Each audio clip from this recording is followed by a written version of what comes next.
Jehovah, there is no other God. As His majesty fills the earth, is the Lord who breaks every chain. There is no other God. Jehovah, there is no other God. As His majesty fills the earth. Nga tuzze ku lunaku luno olwaleero, olunaku lwakuna twogera mu Luganda, era mbeebaza olw'okuwaayo akaseera okusharinga ekigambo kya Katonda. Ekigambo kye mwogeddeko eky'okuyigiriza okuwaayo time kikulu nnyo nnyo nnyo. Bayibuli etugambye nti abantu babula okumanya olw'okutegeera, babula okutegeera ekigambo kya Katonda, babula okumanya olw'okuba tebasomeseddwa, olw'okuba tebayize. Sister Frida akonye ku kigambo nti singa tufunayo emisomo egituyigiriza history wa Bayibuli, bannange ekyo kikulu nnyo okumanya history wa Bayibuli, emirembe nga mu n'abaana b'abantu n'okutegeera bwe bakireetangamu. Kati kijja kukuwa okutegeera nti mu mirembe gwa Yosefu bwe bati we baasabanga ekigendererwa kyali kitya, lwaki baali basaba bwe bati. Waliwo atamyutinze nti lwaki baali basaba bwe bati, lwaki baawangayo ensolo. Kati naawe bw'onojja okusaba ojja kumanya mulembe ki mw'osabira gw'olimu. Kati osaba Yesu ow'omu kibaya oba osaba Yesu eyazuukira. Kikulu nnyo my sister Frida kyayogeddeko nti okusomesebwa kuno bwe kujja nga kubeerawo, omuntu kimuwa okutegeera n'okumanya. Njagala obbaaniiza mwena abali ku cyberspace, amannya n'eddoboozi Godfrey Sempeebwa ne mukyala Mbirwali wano ne sister Suzette. Naffe tugenda okuweereza olunaku olwaleero, tuli ku mutwe ogugamba nti obuyinza bwe tulina mu linnya erya Yesu. Amiina. Obuyinza bwe tulina mu linnya erya Yesu. Era twagala okwebaza bannaffe abali ku Facebook, YouTube, Twitter, Instagram, nammwe muloginza olwaleero nga twagala okuyiga ekigambo ffenna olwaleero. Ekigambo kino twagala okukiyigiriza n'abalala basobole okukimanya, kubanga Katonda ayagala abantu bonna okutegeera n'okumanya amazima. Taata, tukwebaza olunaku olwaleero olw'akaseera kano k'otuwadde. Weebale ekisa ky'otuwadde okujja mu maaso g'okuyiga ekigambo kyo. Eri buli kinoomu agenda okuwulira bye twogera, Taata, leka bafune okubikkulira okuva gy'oli Mukama, bafune okutegeera ekigambo kyo kirabisibwe gye bali, Kristo alabisibwe, kubanga ekigambo Kristo. Taata, abo abalina endwadde bwe banaawulira ekigambo kyo Mukama banaasumululwa, banaawona. Taata, tukwebaza eri bonna abatannafuna kaseera kakuwulira. Taata, leka ekigambo kyo kituuke gye bali. Nkwebaza olunaku olwaleero abo bonna abatannatuuka baloginge on, kubanga ogambye oyagala abantu bonna okulokoka n'okutuuka okumanya amazima. Amazima ago bwe gamanyika, bantu bafuna okusumululwa. Tukwebaza nti wawaayo omwana omu yekka Yesu Kristo, buli amukkiriza aleme okubula naye abeere n'obulamu obutaggwaawo.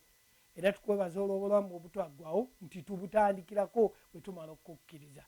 Byonna tubisabye nga tukkiriza olw'obuyinza bwe watuwa okuyita mu mwana oyo, era obuyinza bw'ayina bwe tuyina. Leero tugenda bwogerako, tugenda busaba tulabe nga tuyita mu byawandiikibwa. Byonna tubisabye nga tuyita mu linnya ly'omwana omu yekka Yesu Kristo Mukama waffe, by'omu n'agamba nti amiina. Abooluganda abampuliriza olunaku olwaleero, tuli mu kigambo ku mutwe ogugamba nti obuyinza bwe tulina mu linnya erya Yesu Kristo. Obuyinza bwe tulina tusobola tutya obumanya? Ekisookera ddala kati twogera ku bulokozi. Obuyinza buli mu bulokozi. Obulokozi ye pulaani ya Katonda gye yateekawo omwana w'omuntu okununulibwa asobole okudda mu maaso ga Katonda. naye bayibuli etugambye mu kitabo kyaba timoseewo atugambye ate mu timoseewo ekisooka tusomewo tuwulire timoseewo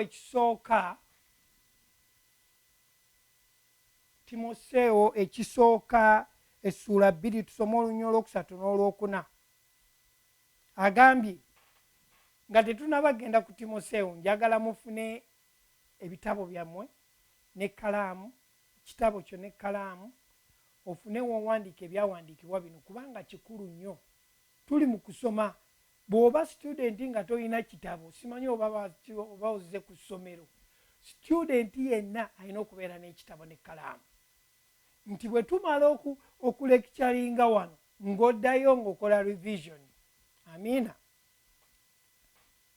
ate njagala osharinge n'abalala njagala bawulire ekigenda mu maaso timoseewo ekisooka essuula 2 okutandikira ku nnyo olwokusatu n'olwokuna agambye bw'ati kino kye kirungi ekikkirizibwa mu maaso g'omulokozi waffe katonda ayagala abantu bonna okulokoka era okutuuka okutegeera ddala amazima kino kye kirungi eno mu luzungu bagamba this is the will of God kye kirungi katonda omulokozi waffe katonda eyasalawo ng'ayagala abantu be obazza gy'ali n'asalawo n'agamba nti ayagala abantu bonna tafaayo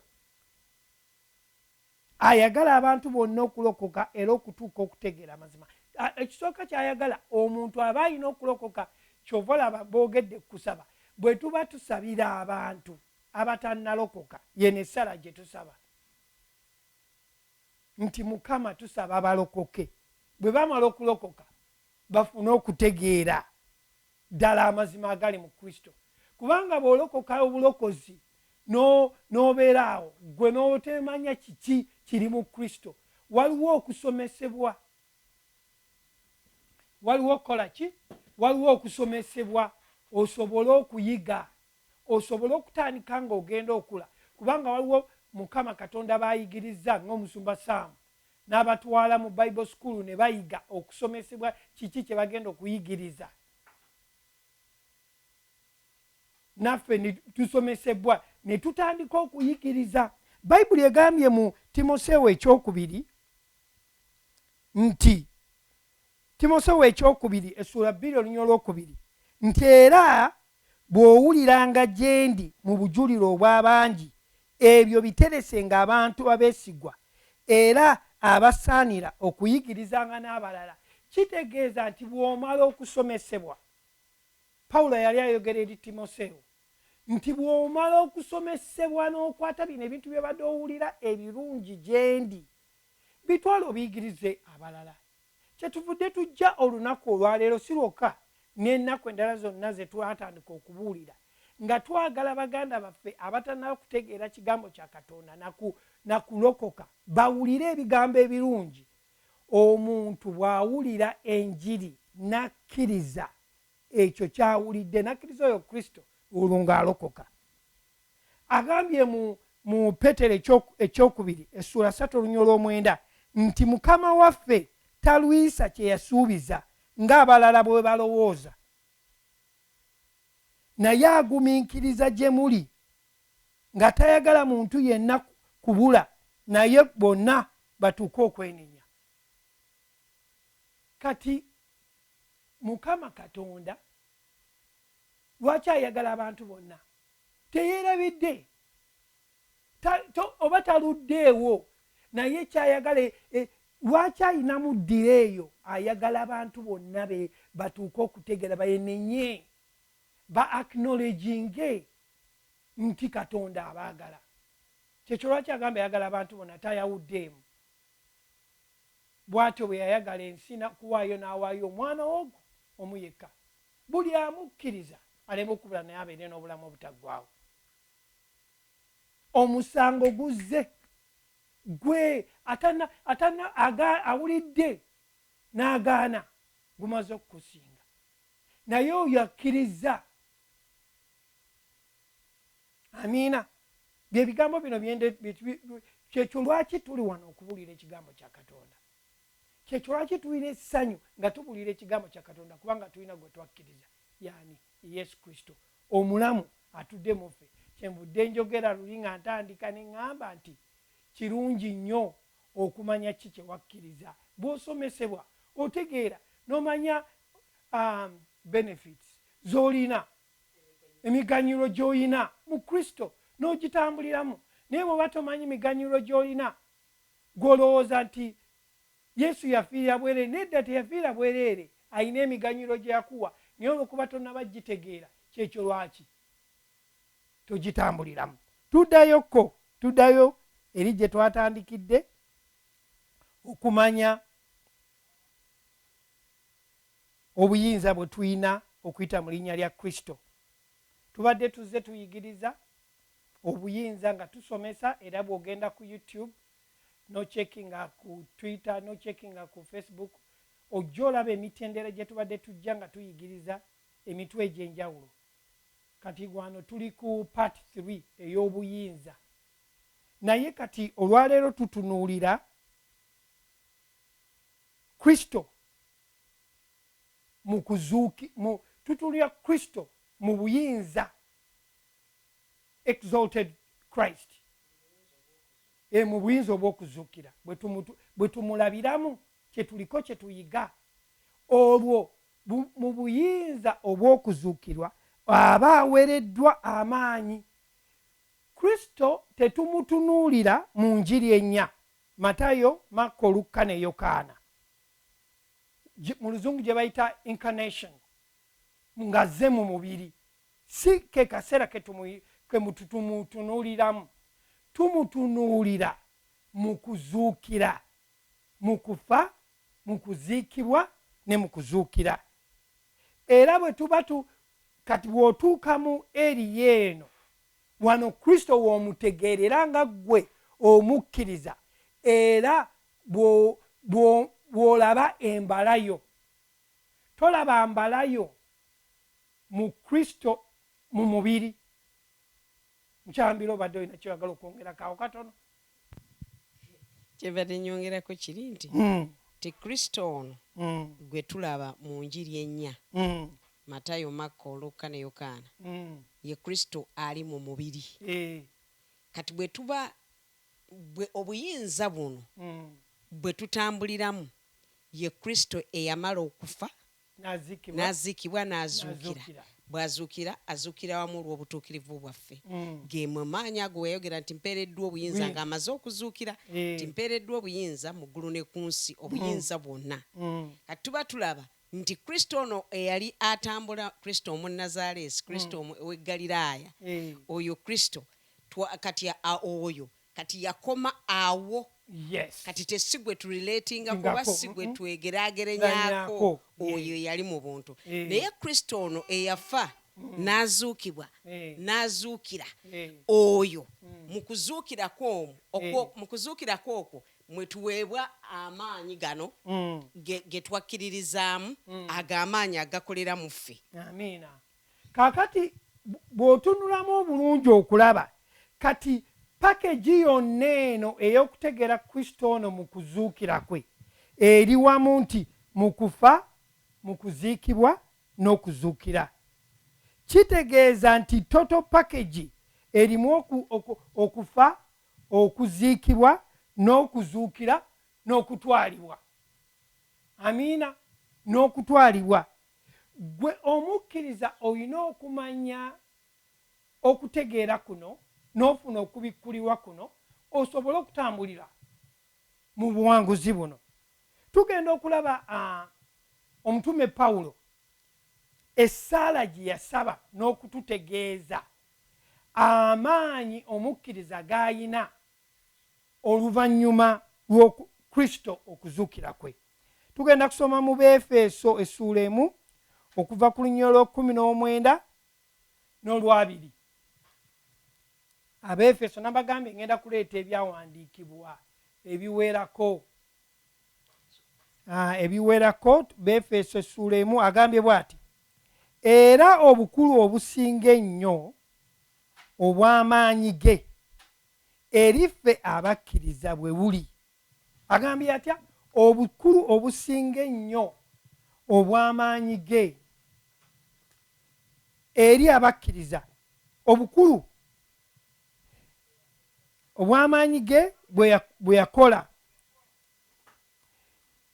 Olwabiri lugamba bwe nti ge yakozesa mu Kristo bwe yamuzuukiza mu bafu n'amutuuza ku mukono gwe ogwa ddyo mu bifo by'omu ggulu. Amutuuza ku mukono gwe ogwa ddyo. Bwe tuwulira ekigambo nti n'amutuuza, tekitegeeza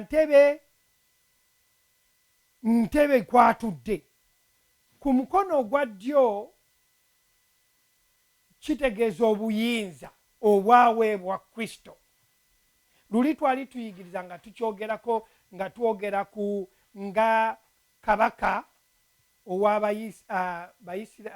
ow'Abamisiri bwe yawa Yozefu empeta ye n'amuwa obuyinza n'amugamba nti okuggyako nze naye abasigadde bonna gw'obafuga kati. Kati bwe buyinza bwe twogerako obw'omukono gwa ddyo Katonda bwe yawa Kristo, kati kitegeeza nti bwe babanga Katonda yaddira obuyinza bwonna n'abuwa Kristo, kiki ekitegeeza? Kiki kye kitulaga? Kitegeeza nti naawe obuyina. Lwaki? Kubanga Kristo atuula mu ggwe. Ekitasobola kumenya Kristo naawe tekikola ki? Tekisobola kuyinza, kubanga obuyinza bw'olina ne Kristo bwakola ki? Tweyongereyo. Atugambye kanziremu olwabiri. Agambye ge yakozesa, amaanyi ge yakozesa mu Kristo bwe yamuzuukiza mu bafu n'amutuuza ku mukono gwe ogwa ddyo mu bifo eby'omu ggulu.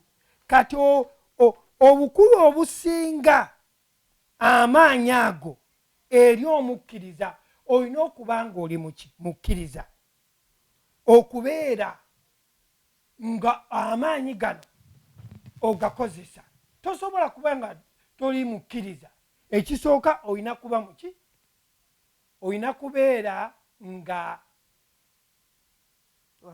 wakkiriza Kristo. Kinjigezaako okuleeta. Olina okuba nga wakkiriza Kristo, kubanga bw'oba tewakkiriza Kristo oba wakkiriza ani? Otosobola kufuna maanyi omala kukkiriza Kristo.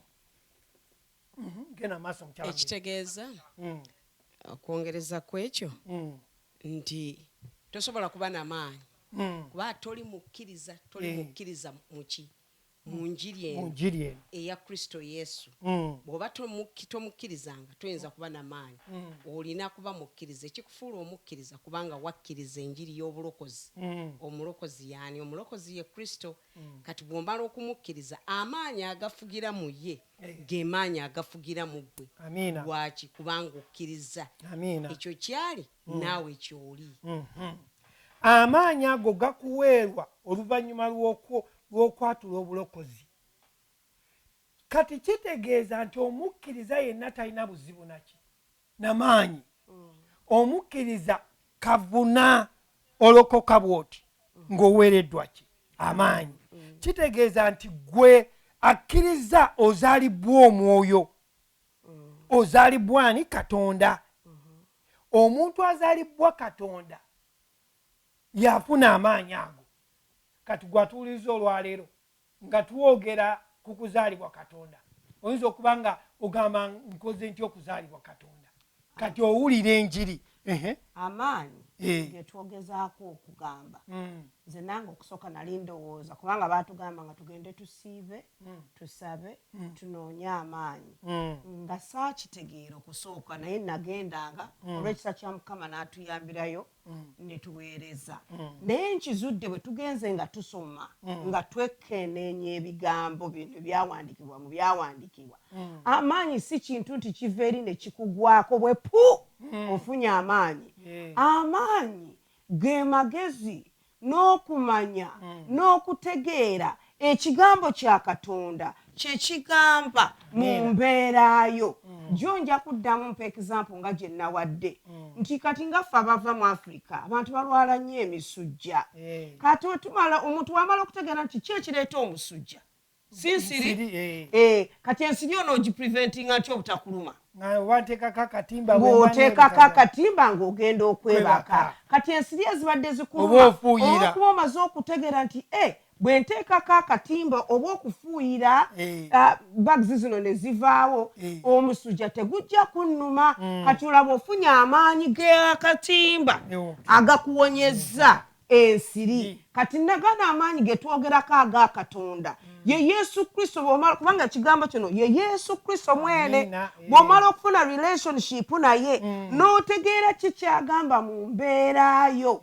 weewawo embeera ne bwebanga yakufa mwana wange oddamu amaanyi ekigambo ekyo ky'omanyi ky'otegedde kyekikukolera mu mbeera yo n'ofuna obuwanguzi kati amaanyi getwogerako mbadde nkyabagamba nti nsobola otya okugafuna okkiriza Kristo n'ofuna amaanyi n'ozaalibwa omwoyo n'ozaalibwa Katonda amiina kati tweyongerayo okulaba amaanyi gano gajja gatya okufa twafa ne Kristo okuziikibwa ne tuziikibwa ne Kristo okuzuukira ne tuzuukira wamu naye Kristo mukyala mbiri olw'okuba Adamu yasobola kutuukiriza kigambo kye baamugamba kati olwo ekibi ne kiryoka kiyingira gye tuli kati bw'aba afudde Yesu bw'afa afiirira bibi byaffe bw'aziikibwa tuziikira wamu n'ebibi byaffe ate bwe tuzuukira wamu obutuukirivu obuli mu ye amiina kati naawe awo ofuukira omutuukirivu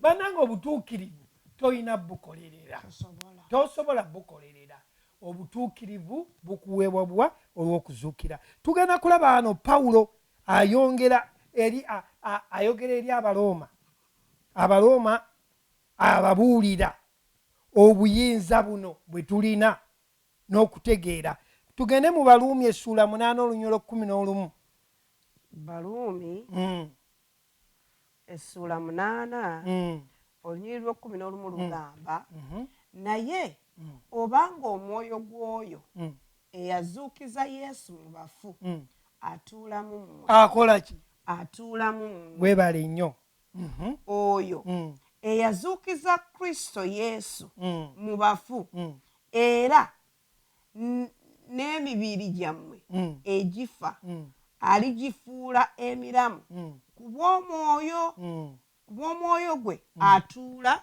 mu mmwe oba oyo yazuukiza Yesu mu bafu alina amaanyi ate atuula mu mmwe n'emibiri gyaffe bwe tuba tetunnakkiriza Yesu Kristo tuli bafu newankubadde tutambula naye bw'omala okukkiriza Kristo ofuuka omulamu ate va ku buno obulamu buno nti myaka 100 obulamu obutaggwawo buba bukoze ki bukuwereddwa Pawulo agezaako okunnyonnyola abaki Abaluumi bano nti oyo atuwa obulamu wano mu Luzungu bagamba Christ from the dead shall also quicken your mortal bodies. Oyo alituzuukiza mu bafu. Atuwa obulamu kyekigambo ekyo kyo quicken atuwa obulamu kati kitegeeza nti omukkiriza yenna talina buzibu bw'amaanyi. Kitegeeza nti omukkiriza ye custodian waki w'amaanyi ago yeggwanikiro ly'amaanyi webalinye ekigambo ekyo kya Luganda nnyo nti genda kuwa yeggwanika ly'amaanyi tolinda gayita buyisi naye olw'okuba wakkiriza Kristo amiina atudde mu gwe kati gwanika lya Kristo gwe container gwe maanyi ga Kristo buli mbeera eriwo kasoma n'okwezuula amaanyi gali mu gwe yogera eri embeera ejja kukyuka. Nkyalambira nkulabye ng'olina kyoyagala okwogera.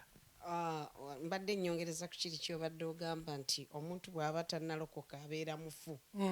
Kati omuntu asobola okwebuuza nti aba atya omufu. Naye ekyaleeta okufa ye Adamu obwatakkiriza kigambo kya Katonda kye yamugamba nti tolyanga ku muti guno ogw'okumanya obulungi n'obubi. Bw'atakkiriza kigambo ekyo n'amisinga Mark oba n'atatuukiriza ki Katonda kye yali ayagala omugamba kuba yali amugee nti bw'oli gulyako tolirema kufa so kati kufa yajja atya kufa kwajja kutya nti omwoyo oyo eyali atuconnectinga ne Katonda yavaawo omuntu n'asigala ku bubwe y'ensonga lwaki omuntu bw'aba tannakkiriza abeera ku bubwe kati Kristo bw'ajja n'afiiririra aboonoonyi omuntu bw'akkiriza nti mwonoonyi nakkiriza obwa Katonda okukolera mu ye okuyita mu Kristo olwo omwoyo wa Katonda aba ajja gy'ali kubanga aba akkiriza obwa Katonda okukolera mu ye kati bw'akkiriza taba mufu omwoyo gwe guba mulamu n'omubiri gwe guno otusomedde wali mu Baluumi nti omwoyo ali muffe ye mwoyo oyo alituzuukiza emibiri gyaffe okuba emiramu. Kati kiba kitegeeza nti omuntu ne bw'abanga yasoma atya ne bw'abanga mugagga atya naye nga takkirizanga bwa Katonda kukolera mu ye okuyita mu Kristo kubanga Kristo lyekkubo n'amazima n'obulamu so bwe banga lyekkubo n'amazima n'obulamu ekitegeeza obwa Katonda bwonna buli mu Kristo kati olina kukkiriza Kristo ono okuba n'obulamu obwo obutaggwaawo obulamu obwo obutaggwaawo tebutandika ng'omuntu afudde obulamu obutaggwaawo butandika omuntu amaze okukkiriza enjiri eno ey'obulokozi kati obulamu ne bulyoka butambula bubeera obw'olubeerera kyava olaba nti ono atalina ku mwoyo wa Kristo nga Baluumi bwe tugambye nti abatalina mwoyo wa Kristo si babe so ekitegeeza Baluumi 8 nti si babe ekitegeeza nti omwoyo ono yatufuula abalamu ye mwoyo oyo oyagibwako Adamu luli naye kati bwe Kristo bwazze enjiri bwebuuliddwa omwoyo oyo atukomezeddwawo yetwogerako amaanyi ago bwe yamala okufa n'okuzuukira bwe yamala okufa n'aziikibwa n'azuukira kati amaanyi ago mwe yazuukikira amaanyi ago ge gatudde mu ffe amaanyi ago ye mwoyo wa Kristo atudde mu ffe era yoyo Sister Suzette gwayogeddeko nti amaanyi ago kwe kutegeera kwe kumanya ge magezi ge gatudde mu ffe nti bwe tutandika okusomesebwa obwongo bwaffe butandika okutegeera ne butambulira mu kutegeera okwo obwa Katonda. Amiina. Abaluganda abakatujoyininga tuli ku mutwe ogugamba nti okufuna obuyinza bwe tulina mu linnya erya Kristo bwe tuliko bwe twogerako obufuna otya omala kukkiriza Kristo bw'omala okukkiriza Kristo oweerwawo amaanyi. Tugenda okutunuulira nabbi Dawudi ayogera ku buyinza nga ayagala okutuwa okutegeera nga bwe yalanga ng'ayogera ku buyinza obwaweebwani Kristo. Tugenda kutunula mu Zabbuli 10:10 olunyiri olusooka. Zabbuli 10:10 olunyiri olusooka. Olunyiri olusooka. Mukama agamba Mukama wange nti tuula ku mukono gwange ogwa ddyo okutuusa lwe ndifuula abalabe bo entebe y'ebigere byo. Mukama agamba Mukama wange nti Dawudi yalanga nga aprofesayinga ekyawandiikibwa kino kikopebwa okuva wano ne kigenda mu bbaluwa z'abatume ne mu njiri ennya nga bakyogerako okulaga obuyinza obugenda okukola ki okutuukirizibwa kubanga bwali bunnabbi obwogebwako. Kati twagala tugende mu njiri ennya tubulabe engeri gye bwaboogerako. Matayo 22 okuva ku 42 n'olwa46. Matayo 22 olunyiri 42 paka ku 46 lusoma bwe luti. N'agamba nti Kristo mulowooza mutya ye mwana waani?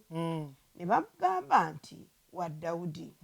Olwana mu 3 n'abagamba nti kale Dawudi mwoyo ki ekimuyisa mukama we?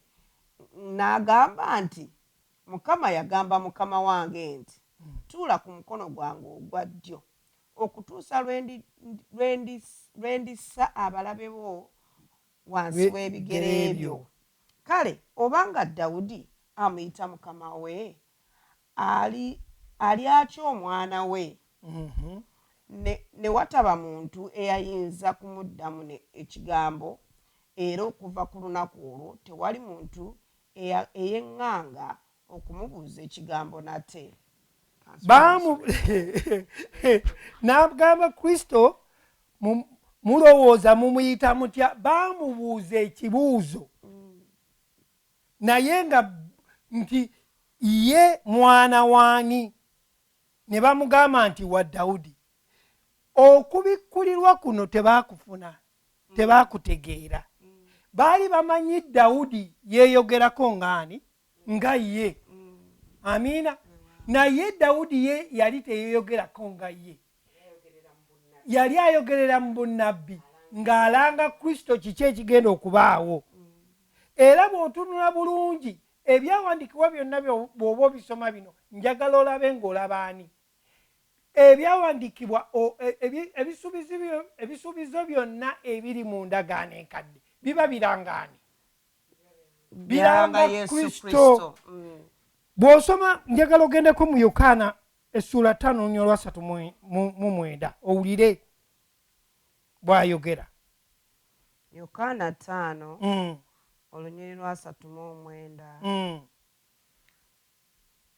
munnoonya mu byawandiikibwa kubanga mmwe mulowooza nti otyo mmwe mu byo mulina obulamu mwe muli obulamu mulina obulamu obutaggwaawo n'ebyo bye bitegeeza ebyange. Munnoonya mu byawandiikibwa nga mulowooza nti mwe muli ki mwe muli obulamu obutaggwaawo mulowooza nti mu byo mwe muli obulamu obutaggwaawo naye ebyo bitegeeza nze ebyawandiikibwa byogera ku Kristo.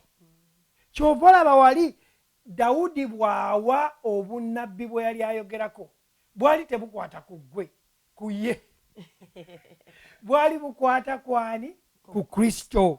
Era otulaba mu ndagaano enkadde nga bw'otubadde tubasomesa bulijjo nti mu ndagaano enkadde Kristo yali yabikkibwa naye olw'okuba Katonda ajjudde ekisa n'obugagga bwe ebiseera ebimu yaba inspiringanga era wano tulaba kabaka Dawudi kyova olaba era yamugamba nti alina omutima ogulinga ogugwe laba yafuna okubikkulirwa n'alangirira ebigenda okubeerawo mu Kristo ebigenda okutuukirira mu ndagaano empya oba nkijjeeyo bulungi okijjeeyo bulungi okyongerako nti Dawudi yali mu mulembe ogutaafuna kubikkulirwa kubanga Mukama yajjanga n'aba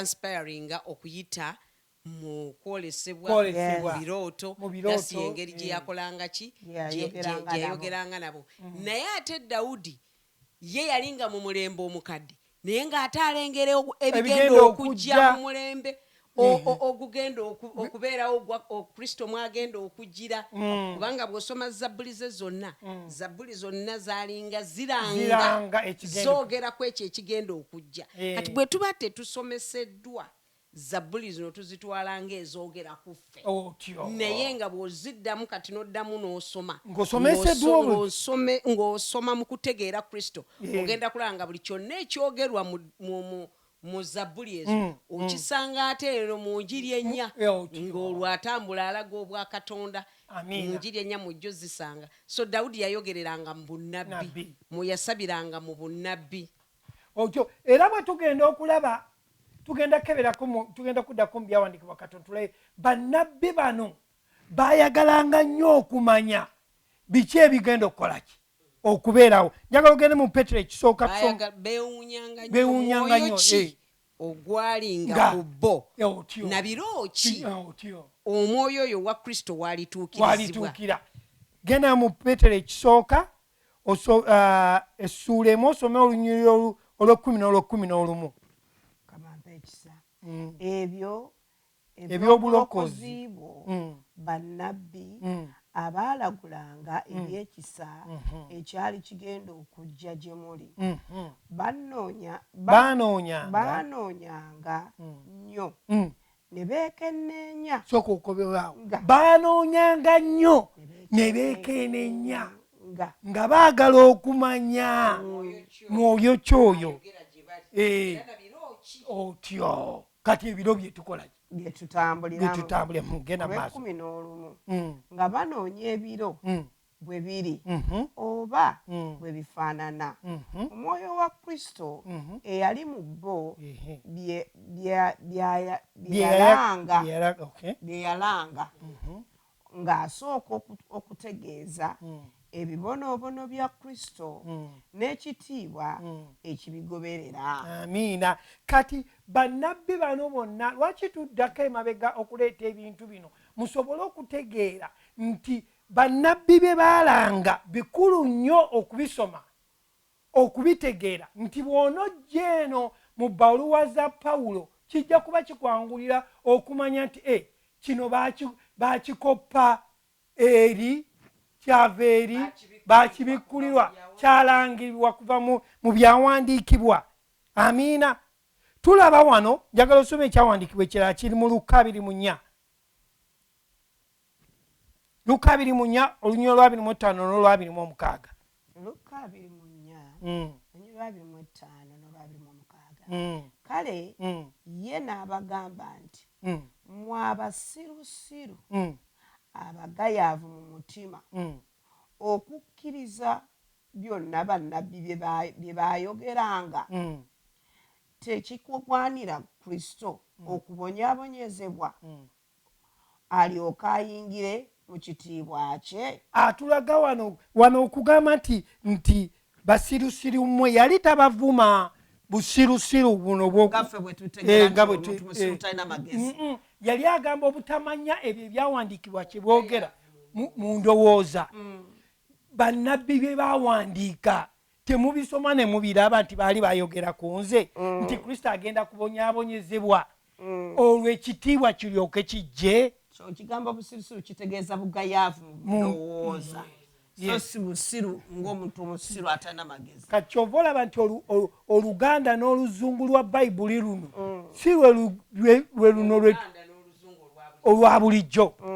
Kati kyova olaba abaddayo ne basoma sociology mu Luganda bamuyita theology bagenda ne beekenneenya mu buli kigambo we bakiwandiika basobole okuleeta okunnyonnyola okutuufu amatuufu.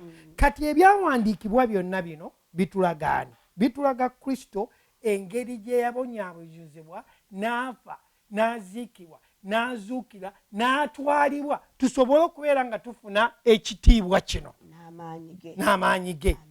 Kati Pawulo aba atunnyonnyola okutegeera n'okulaba kino kiki ekyatutuukako. Emirundi egisinga tugenda ne tugamba nti nze sisobola kwegerageranya na Yesu Kristo. So Kristo yabonyaabonyezebwa ku lulwo nange n'akubibwa n'afa n'aziikibwa n'azuukira ku lulwo nange.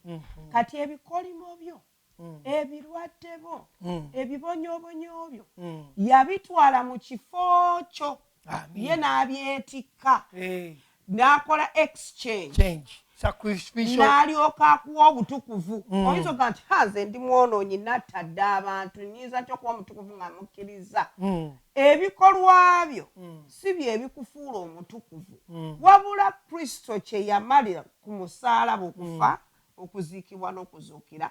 Ekyo bw'amala okuzuukira ne tuzuukira wamu naye ne tufuna obutukuvu bwabuwa gyo twabadde gwe muganyulo ogw'amaanyi gyo twayogedde tuwoba olina omwana wo kati ngano mu America Uganda simanyi oba balina pensions and beneficial bazirina abatonotono abakola kuba mpatente gyekola esinga ntono.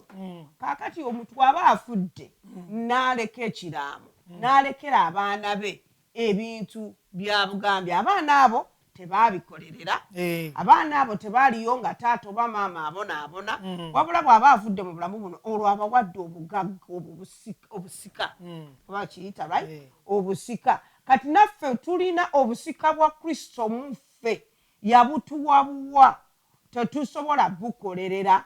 Bayibuli egamba nti bwe twali tufiiridde mu byonoono byaffe yatukola atya? Yatulokola. n'atufuula tetusobola kwefuula ye kristo y'atufuula genda mu maaso taata kati bwe tutunula wano bwe tumala okutegeera kristo ye katonda yaliwo agamba ibulayimu nti naliwo I am who I am yaliwo kyova olaba bw'osoma bulungi Lubereberye n'ebbiri ekulaga kristo yaliwo gwe bagamba adamu nti lya yamugamba nti guno gwe omuti naye yamugaana okulya kuki eringa direct yamugamba guno gwe muti omulungi yani kristo naye olw'okuba tuba tetumanyi tetubikkuliddwa nakutegeera metaphor zawandiikibwa mu bayibuli kyova olaba sister Frida agambye nti tulina okuddayo okusoma ebitabo bino n'okusomesebwa history wa bayibuli ono tusobole omutegeera kubanga bw'oddayo n'osomesebwa n'omanya history ono okola ki agambye katonda ali bweru wa ssaawa wayagadde nnyo akantu ako ali bweru wa ssaawa tosobola gamba nti kirabika katonda aluddewo nnyo okuddamu essaala zange katonda w'omusabira awulira amina atali limited n'ebiseera n'emyaka osoka nti maama nze nkaddiye nnyo kino sigenda kifuna tali limited twadde example ya mama Ibrahim ne Sara mu bayibuli yazaala ku myaka emeka 9 ng'atakyasobola nagenda mu nsonga ng'abakyala science bwatugamba ne biology wano myaka 9 Suzette kyendo bawafana dda gobera kuwawuti n'amagumba gaba tegakyasobola kukola bintu obulidde byonna byoba bakutambula naye ku bwakatonda olw'okuba ye tali limited ne time oyinza okubanga obadde oganze maama nsiibye mbaddeyo ebiweebwayo kirabika obudde bumpeddeko tebunnakugwako ky'olina okukola kwe kumanya amaanyi agakolera mu ogenze n'oyogera nti nze maama nfudde babadde boogera ku cyberspace nga boogera ku kyokusaba musumba Sam n'agamba nti bwe twajjanga ne tuleeta ensaba yaffe yawa eyeeka yeeyale mukama kati ne balabanga bali ababasomesa abatalina maanyi mu kusaba olw'okuba culture eno gye twakuliramu gye baatulagiramu okusaba ffe gye twakola ki naye omuntu asobola okubeera wano n'asaba nti mukama nkwebaza mukama naawule mpolampola ne wabaawo oli ngeyayizibwa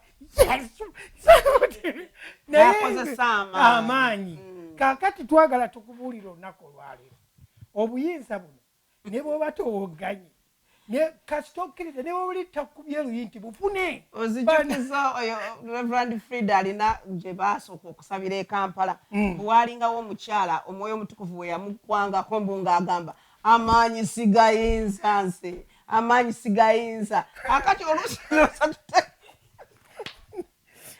tuteekamu oluusi bambi oba ne katemba omuntu ategere nti amaanyi mayitirivu kati weegali naye ng'amaanyi kwe kutegeera n'okumanya ekigambo kya katonda n'okyapply nga kyoba kyogedde bulungi mu luzungu the wisdom is different from understanding and knowledge and yes. you apply.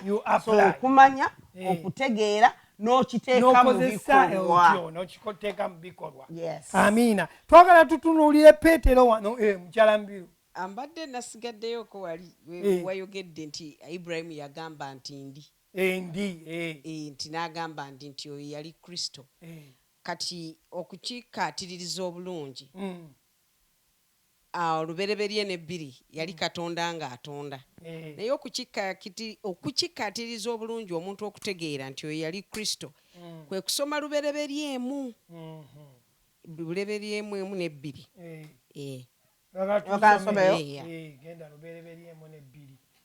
lubereberye essula emu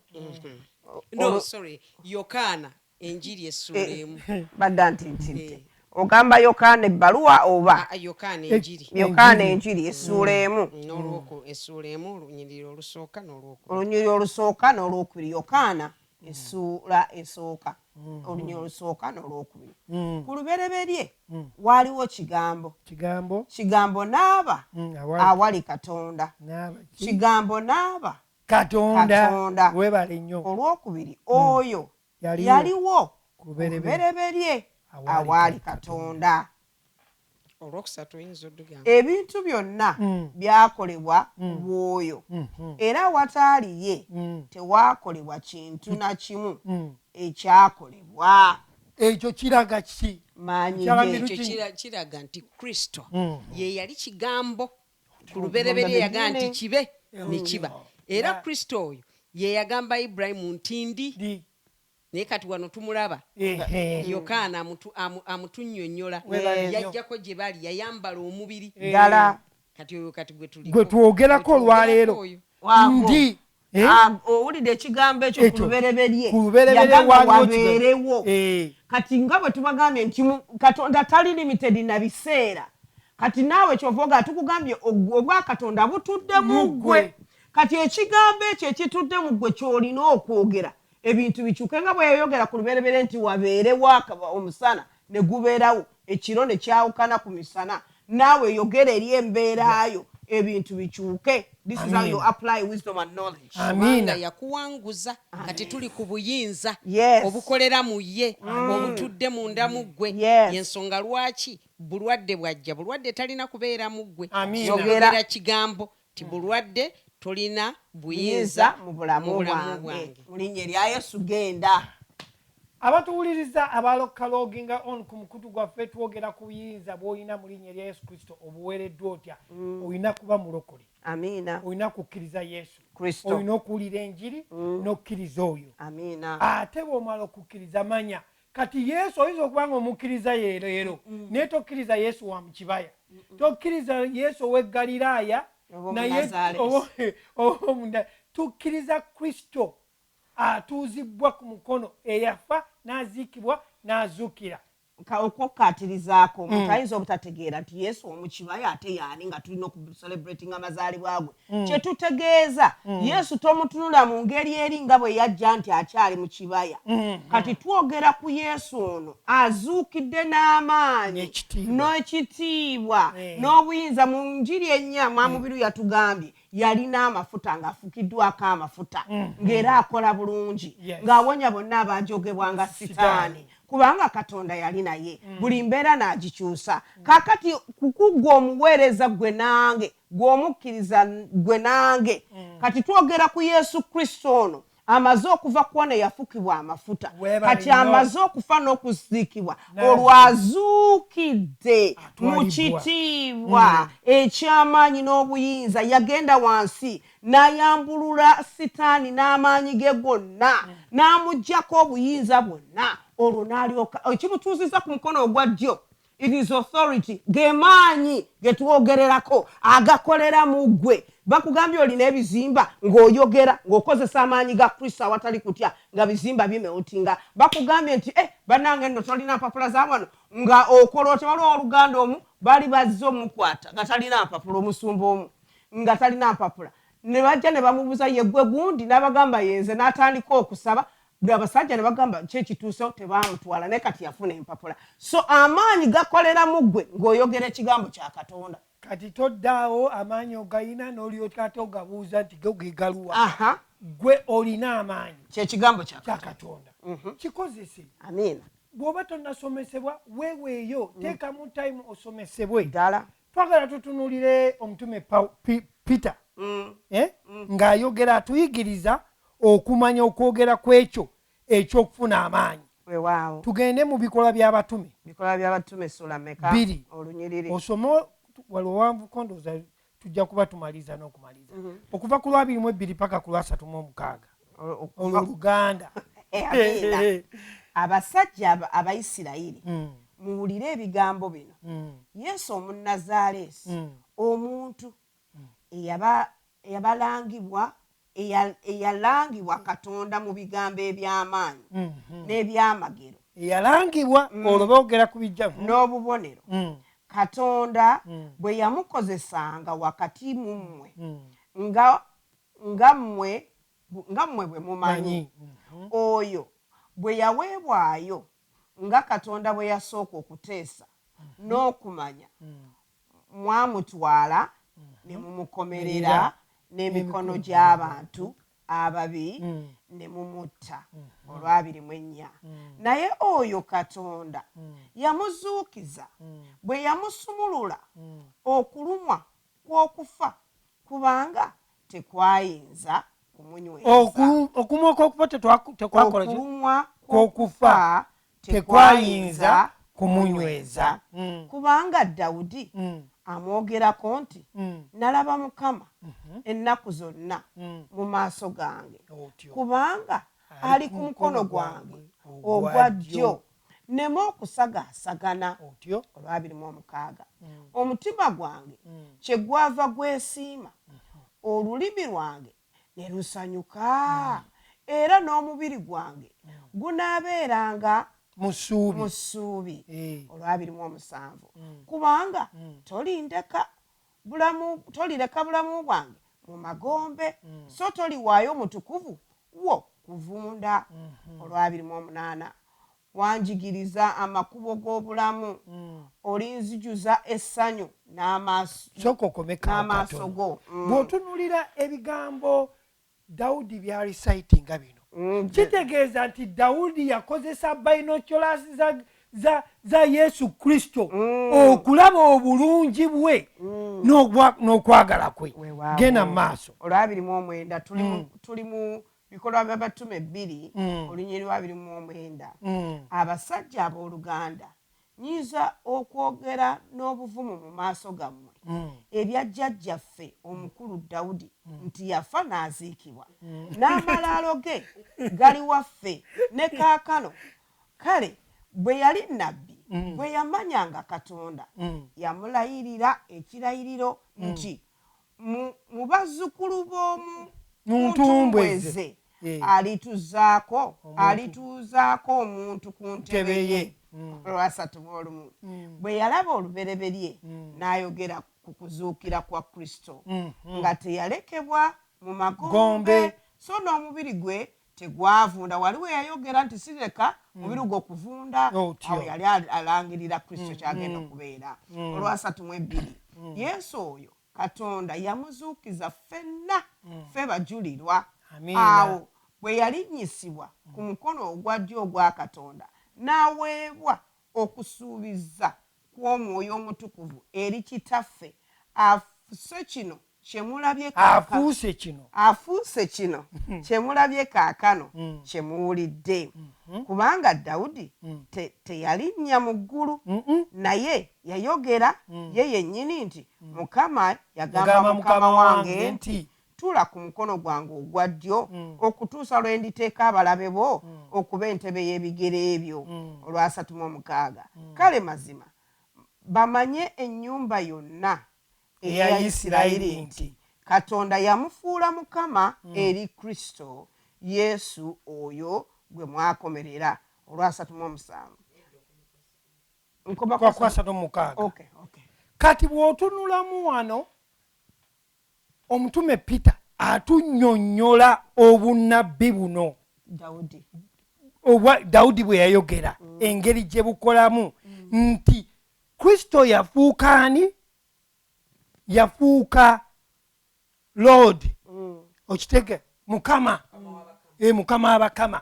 Kristo yafuuka Mukama w'abakama. Era omuntu yenna akyawakanya ekyo akyalina obuzibu bunene. Okitegeera? Kristo yafuuka Mukama w'abakama. Yafa n'aziikibwa, kati kuno okukkiriza kwe tuliko, kwe tutambulirako, nti Kristo yafa n'aziikibwa n'azuukiribwa n'atwalibwa atudde ku mukono ogwa ddyo. Otyo kitegeeza nti obuyinza Katonda bwe yamuwa, naffe omukkiriza okola ki? Obuyina. Amiina. Ogambye Kristo ye Mukama w'abakama. Webale nnyo. Ekitegeeza buli kintu kyonna kirina erinnya. Bakabaka balina okingiddomu zaabwe, naye tulabye nga Kristo olw'okuba yazuukizibwa n'aweebwa ekitiibwa okusinga abantu bonna. Erinnya lye liweereddwa amaanyi okusinga amannya gonna. So byonna bivuunama waali wansi w'erinnya lye. Ye Mukama w'endwadde, ye Mukama wa buli kintu kyonna. Is the Lord of everything, is the master. Tugambye luli nti omuntu atanaba kukkiriza newankubadde mulamu muki mubulamu buno naye mu byobwa Katonda mu kutegeera kwa Katonda n'okumanya Katonda mufu. Kati bw'obanga obadde wakajja ku mukutu ono nga gwe mulundi gwo gusoose owulira twogera ku buyinza bw'olina oyinza okuba nga obaddeeyo wakkiriza Kristo naye ng'obadde tonnategeera buyinza bw'olina mu linnya lya Kristo bwe twogerako tubadde tusaba bw'obanga gwe mulundi gwo gusoose ddayo ku Facebook ddayo ku YouTube ocekinge gye tuvudde nga tuyigiriza ku buyinza osobole okufuna okumanya amaanyi g'olina. Tugenda kukomaana olunaku olwaleero tujja kweyongerayo tukyayigiriza ku buyinza naye mukyalambirwa abadde akyalina kyagala okwongera. Abo tuba tukaatiririza nga tumaliriza mu byonna okubisaaminga Petero kyava okunnyonnyola Matayo kye yannyonnyola ne Zabbuli ey'ekikumu kye yannyonnyola nti Mukama yagamba Mukama wange nti tuula okutuusa lwe ndikola ki bwe ndifuula abalabe bo. Agambye nti no the Lord said to my Lord, sit in the place of honor at my right hand until I humble you enemies, making them footstool under your feet. Okutuusa kati tukiraba nga bonna agundi ayogerera mu bunnabbi tulabanga Matayo tulabanga Yesu ayogera ababuuza ekibuuzo ekyabalema kubanga kyabalema okuddamu ababuuza nti olwo yali ayogera kwani naye nga yali abalaga nti kye yali ayogerako yenze kubanga Yokaana akiripoti nze mu 5:39 tebyandikwa byogera ku nze naye Abafalisaayo n'Abasedukaayo bakwatanga bukwasi mateeka Musa bakwata ebyo naye nga tebategeera bannabbi bwe bayogererangamu naye kati Peetero yatutambuzza olugendo olutulaga Kristo ono gwe tulaba mu Njiri ennya Kristo ono Dawudi gwe yalanga nti kati akoze kyagulumiziddwa era yoyo Katonda gwe yaga nti Mukama yagamba Mukama wange nti tuula kuki ku mukono paka lwendituuza abalabe bo kakati ekitegeeza ye Kristo ono yazuukira kati tetukyatunulira Kristo oli nga Sister Suzette bwe yatunnyonnyodde eyakazaalibwa tetumutunuulira ng'eyafukibwako amafuta but kati olwaleero tumutunuulira ng'eyazuukira oyo Kristo eyazuukira yoyo kati olwaleero gwe tubuulira yoyo kati olwaleero atuula mu ffe era akola okuyita mu ffe naffe okuba nti tukola okuyita mu ye yatuweereza. Ebigambo bino by'owulidde birungi bitwale obiwe abantu abalala obikwase abeesigwa abalungi. Pawulo bw'agambye Timoseewo oyinza okuba ng'owulidde sharinga tubeebazizza nnyo okubeera nti mwe bali kubeerako. Tugenda kusaba naye jjukira nti oyitiddwa okubeera omutabaganya. Tubadde twogera ku muweereza yaani era nga twogera nti amaanyi gali mwani tegali mu muntu mulala yenna gali mu ggwe. Ekigambo kya Katonda ge maanyi bw'omala okitegeera ng'okikozesa kyekitala ky'okozesa owulidde nga tumaliriza era ne tugamba nti Yesu Kristo ye kabaka w'abakabaka bonna. He's the master, ye mukama wa buli mbeera yonna. Awali Kristo tewali mbeera esobola kugaana. Kati muganda wange gwali eyabadde aweddemu essuubi tukukwasa Yesu Kristo ge maanyi akyuse embeerayo ate jjukira talina time limit. Oyinza okugamba hanze ebiseera abimpeddeko ng'obadde ku pressure. Nedda, ddayo weetegereze ekigambo ukozesa ekigambo n'amaanyi agali mu ggwe ofune okusumululwa. Kale katusabe. Twagala obbeebaza aba Diaspora TV, twagala okwebaza aba Cyberface abali ku Twitter and YouTube. Mwebale kutuwagira, mwebale kubeerawo kwagala Yesu ne tuba nga ffenna tusomeseza wamu naffe tukyayiga nga nawe bw'okyayiga. Oba olina ekibuuzo kisindike, twagala nnyo ebibuuzo ne tubiddamu owulidde. Kubanga bwe tubanga tugenda tuyigirizwa abadde alina ebibuuzo ebingi bigenda bikendeera kubanga otuwadde time n'owuliriza. Kwe kusaba kwaffe nga tubasabye tibwoba ozzeeko togyako dakiika 5 ng'ogyako edakiika 5 n'otamaliriza kye tusomesezza tojja kufuna kutegeera kwakyo.